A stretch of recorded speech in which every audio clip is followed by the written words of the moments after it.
говорят, наши все практически поля продают. У нас есть, не можно считать, не считаем. Есть у нас сертификат качества, сертификат готовности соответствует поля продукции. У нас вода артезианский склад. Мы не берем какую-то другую. Артезианский склад, я уже сказал, 14 артезианских складов. Вода прекрасная, еще вода без камерки. Плюс к этому еще очистка дополнительная, очистка идет на деле. Так что цыпленок получает самую чистую воду. Естественно, получает корма. Корма выращена на наших полях холодильной компании «Акбарс». У нас более 400 тысяч гектаров земли есть. И вот там пшеница, ячмень, горох, кукуруза.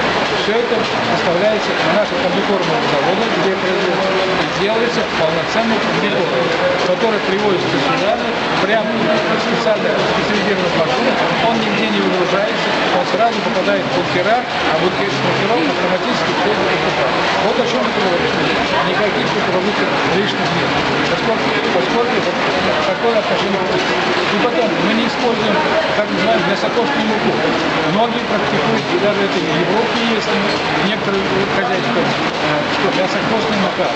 Это корма животного происхождения. Якобы говорят, что птица не может нести яйцо, если не будет корма животного происхождения. Мы добились этого. Вот уже 2 года работаем без мясокосной муки. То есть эта мясокосная мука на сегодняшний день тоже является сделана, не знаю, из чего. То есть продукты переработки биоотходов, так называется. Бойни, жайцы, и так далее.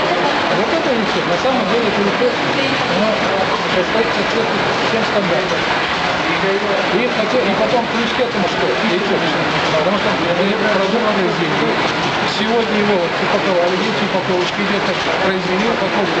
Вот это яйцо. На следующий день или на 3-й день попадет на прилавок. На прилавок попадает яйцо диетическое. 7 дней практически идет диетическое. И, конечно, люди, которые покупают в магазине яйцо в других регионах, я не говорю, не агитирую, поскольку на сегодняшний день вот этот Яротель, который группа, бренд, который у нас работает, оно идет чистый продукт. Он нигде не лежит. У нас склады, я говорю, позволяют только на 2 дня запас создать.